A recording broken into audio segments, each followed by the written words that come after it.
We had a lot of questions about culture, sales team. If I look at like the most common questions some of us have mentioned or heard, or like people are trying to do, it was in relation to sales teams and culture and training and getting a team up to speed.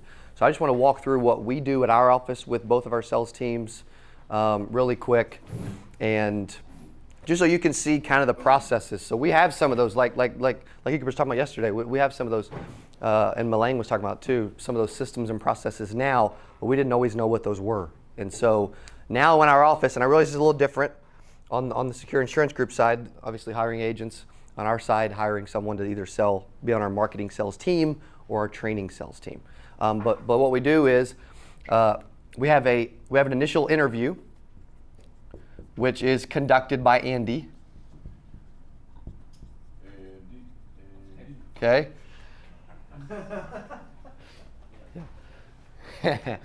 And if he, if they like did some research and he likes what he sees, then he sets up especially if it's sales related, I have him go send them the DISC assessment while we're waiting on the second interview. Okay? And a DISC assessment, for those who don't know, who knows what DISC assessment is, by the way? Okay, some of us. So a DISC assessment is DISC. I think it's really important when you're hiring salespeople, and there's other ones too. Like Nate uses a different one, which is fine. But D is like, okay, drive, determination. Like they're aggressive. They're self-starter. They'll do whatever it takes. I is like influential, social. They can influence people into making decisions. They can work a room. They're great personality. S is more service related. C is more compliance related. So like in our office, salespeople and project managers, really salespeople, project managers, service department project managers, and engineers. And so for me, I took a paper disc that was a little longer one time, and I was 100 on a D and a 90 on an I, and then my S and C were lower, middle probably, which doesn't mean I'm uncompliant. It just means I've got a little more drive than compliance, I guess, or service. That's not my forte, I guess. So we have them do that. I need their leading letter to be a D or an I. Okay, so if their leading letter is not a D or an I, I'm like, Andy, there's no reason to have them back. Okay, don't bring them back for a second interview, because they're never going to make it. They're typically never going to make it in sales. Why? Because they're going to want to be more service related or computer related than actually being a self-starter and making calls we don't want to, or they're not going to be able to influence people into making a decision. Right? I know closing, you can train a lot of stuff, but if they don't have some type of natural ability of being good with people, I can't train a personality, right? So then we bring them in for a second interview. To bring in for a second interview, what do we do then? That's where I have either the sales team or one of the directors of our team meet with them to see if they would mesh and gel well with that team. Okay, yeah. So with the director, there we go. To see what they think. If everybody likes them, then you ended up calling them back and hire them, right? Mm-hmm. Okay. So that's the process of actually hiring a specific salesperson. Do you think it'd be valuable to, if you're not doing an in-face interview, to maybe call people on Indeed or have a phone call, just to send them the disc before you even do the first interview, just to kind of? Yeah, because there's a free version on Tony Robbins' website. Yeah. It'll at least tell you their leading letter. But yeah, and if I was doing them remotely, I would absolutely be doing them on Zoom. They can't show up for Zoom, they're never going to make it, right? So I'm actually putting obstacles in their way. Like one of my favorite scenes from a movie was one of my favorite movies of all time is the movie A Miracle, the 1980 hockey team, USA hockey team, and Miracle on Ice. And in that movie, what does he do? He gives everybody like 100-page exam or test to see who's going to do the exam and who's not. And he actually liked the goalie that didn't, because he's like, dude, I'd do whatever I want, But otherwise, he wanted people that did the exam and did the test, and he wanted to he threw them away when he got them, right? But it was just the thought of, okay, I want them to jump through some hoops. So after we go through this, then once they're hired, we set up a shadow day. This is in our office, even though they're employees, W-2, the shadow day is unpaid. So it's a half day to a full day, and it's always on a Friday. So that we do, and we don't have to pay for it. It's like a training day. The Friday before, they start on a Monday. And so shadow days are always on a Friday.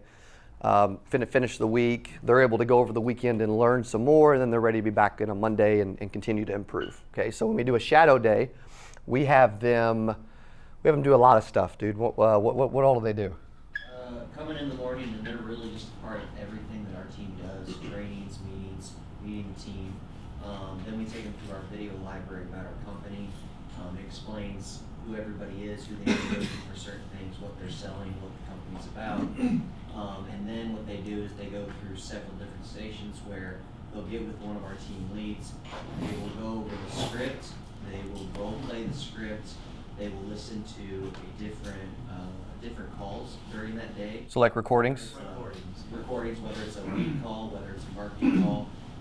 And then towards the end of the day, then they'll do training again, they'll do lunch, and then they'll actually come back, and that afternoon will be focused on them actually getting on HubSpot, getting on our CRM, and calling their team lead, but they're sat up at the station with the headset, going over the script, whether it's leads or marketing. So mock calls. Yeah. Okay, good. And they're walking through the script. Good. Okay, so then they're coming in on do I normally get up and say like what I'm looking for on a Friday or a Monday? Monday morning when they start. Fridays. Well, you do it both, really. Yeah. Because Oh, what that's happens true. is they show up on Every day. Friday, and then they see what's involved, Yeah. and some of them don't show up on Monday. But if they Yeah. do show up on Monday, No, I don't want them to. You know what I mean? So we actually, we push them to not show up on Monday a little bit. But what they get engrossed in the culture. And so couple things that we do too that help with someone to last is not only do we have them do the disc assessment, not only do we have them meet some of the team, but on the shadow day, there's really two things that happen. So I get up and actually speak. Sometimes we'll have two people starting, 1, 3, 4, whatever, in front of the whole team, but it's directed to new people. And I'm actually leading with some of the tough stuff, and then I'm having some of the other teams speak on some of the other things. So, for example, I will talk about the 3 things that we look for, and if they have these, they'll be successful. And then I talk about some of the integrity pieces that are, that are kind of our rules, right? Our house rules. So, as far as the 3 things, I let them know that we look for individuals that are reliable, right? So I'm like, hey, dude, if you got a tummy ache and you don't show up, you're never gonna make it, right? So we look for people that are going to show up every single day, whether they feel like it or not, they're showing up, right? And I allude, hey, I realize it's a different world right now. If you got a fever, right, or if you think you got COVID anyway, don't show up. However, show up, okay? So we talk a lot about being reliable, and I elaborate on that.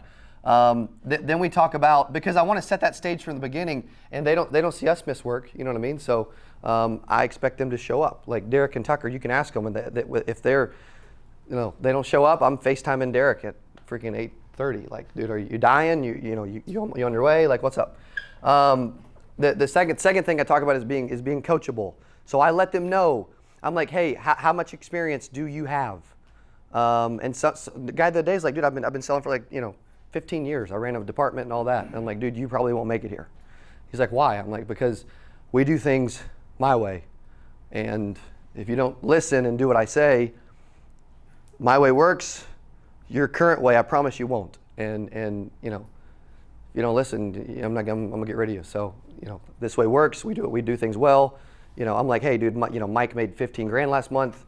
Because why? Because he did what we said. And if you don't, you're never gonna make it, right? So I talk through being coachable, right? And some of it's pretty direct, right? It really is. But why? Because it gets you in control from the get-go. Most people are scared to set that stage with their sales team. And I've learned that if we don't from the beginning, we'll never get it back.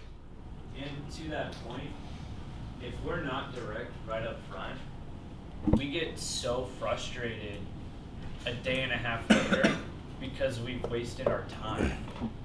Like, I can't tell you, it used to be really tough because I would look at kind of the human side of things of like, maybe give this guy a chance or whatever. And now I'm like, all right, this guy's not going to make it. Like, Cody, I'm getting frustrated. I don't even want to, try to do my job because they're interrupting me every 2 minutes.